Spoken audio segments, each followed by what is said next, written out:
이른바 2002년 KBS PD 검사 사칭 사건에서 시작된 22년간의 이재명 대표에 대한 정치검찰의 스토킹이자 수사권을 빙자한 이재명 사냥의 결정판이다. 이렇게 생각합니다. 왜 제가 그렇게 생각하는지 말씀드리겠습니다. 2002년 검사 사칭 사건에서 시작을 해서 이 2018년에 도지사 선거에서 토론회에서 나 그때 정말 좀 억울하다. 누명을 쓴 것 같다. 이렇게 얘기를 하니까 검찰은 이것을 공직선거법 위반으로 기소를 합니다. 그리고 이것이 2000년에 대법원에서 무죄 판결이 나오자 2023년에 검찰은 당시에 이 증인에 대해서 위정교사를 했다라고 또 똑같은 사건으로 위정교사로 수사하고 기소를 합니다. 한 사람에 대해서 한 사건을 가지고 12년간을 똑같이 사건을 우려먹는 건데요. 도대체 우리나라 사법행정에 이런 사건이 있었을까? 그런 생각이 들 정도입니다.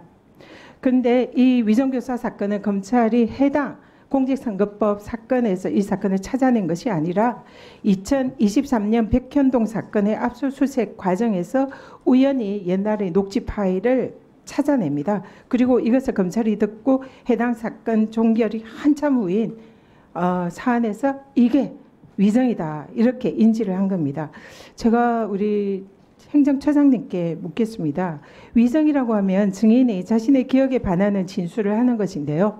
검찰이 이 녹취 파일을 듣고 이것이 화자가 자신의 기억에 반하는 위정을 했다. 이것을 단박에 알 수 있는 그런 방법이 있습니까? 이거 관심법 아닙니까?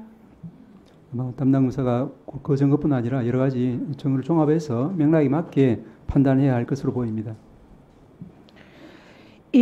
오히려 지금 이 녹취록은 이재명 대표의 위정교사 사건의 핵심 증거입니다. 그런데 검찰이 핵심 증거를 제시했는데 이 녹취록에 따르면은 당시에 김진성 증인도 당시 KBS와 김병량 성남시장이 이재명 변호사에게 죄를 덮어 씌우려는 분위기가 있었다는 것을 증인 김진성은 이미 알고 있었습니다.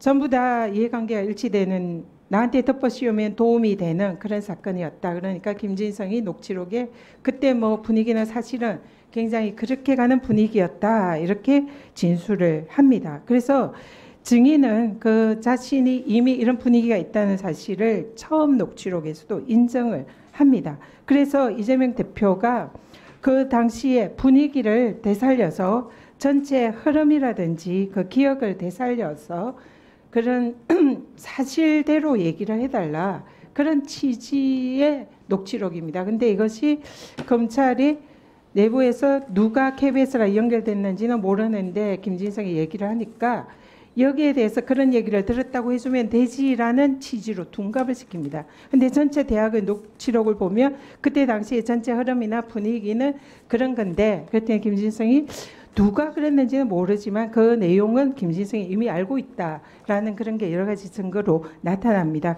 그렇기 때문에 이미 김진성이 알고 있는 내용을 이재명 대표가 분위기랑 그 전체 흐름을 그때 그런 식으로 들었는 그런 내용을 얘기해 주면 되지 이런 취지입니다. 그런데 검찰은 이 내용을 재판에서 김진성의 녹취록을 편집을 합니다. 그래서 있는 대로 사실 그대로 얘기를 해달라. 그리고 안 본 거는 얘기를 할 필요가 없다. 이런 부분을 삭제를 합니다. 그리고 삭제된 내용으로 편집해서 검찰의 공소 제기에 사용을 합니다. 그리고 법원에서 영장심사 때 소명이 된 것 같다. 이런 거는 검찰의 삭제된 녹취록을 근거로 한 편집된 증거에 의해서 법원 영장심사 판사께서 당시에 그게 일종의 소명이 된 것 같다. 이렇게 한 것이 아닌가 추정이 됩니다. 전체 녹취록을 보면 30분 전체 녹취록 동안 12번이나 있는 그대로 사실 그대로 안 본 거 얘기할 필요 없다. 안 본 거 얘기할 필요 없다. 이런 취지의 발언을 합니다. 그래서 이게 도대체 왜 위정교사가 되는지 알 수가 없습니다. 아까 우리 존경하는 장동혁 의원님께서 이 김진성의 이런 녹취가 대법원 위정 공직선거법 위반에서 상당히 영향을 미쳐서 증인의 위정이 매우 중대하다. 위정교사가 중대하다. 이런 취지로 말씀을 하셨는데요. 실제로 이재명 대표 네. 허위사실 공표 사건 내용을 보면 대법원 판결은 이런 식으로 판결을 합니다. 이 허위사실을 주장한 것이라기보다 자신의 입장에서 억울하다는 의견을 표현한 것이다. 그래서 의견이기 때문에 허위사실로 보기가 어렵다. 그리고 같은 판결에서 일방적으로 허위사실을 드러낸 것 아니면 적극적으로 허위사실을 표명한 것이 아닌 한 허위사실을 보기 어렵다라고 이렇게 판결합니다. 이 내용을 보면 대법원은 이 사실에 대해서 법리를 가지고 판단한 거고 증인 김진성의 이런 위정교사나 위정에 대해서는 전혀 거기에 판단이 없었다는 걸 알 수 있고요. 그래서 이 부분에 대해서는 이런 대법원의 이미 이 판결에 대해서 공직선거법 위반은 지금 허위사실 공표 위반에 대한 대법원의 당시 판단은 증인의 이런 김진성의 진술이 전혀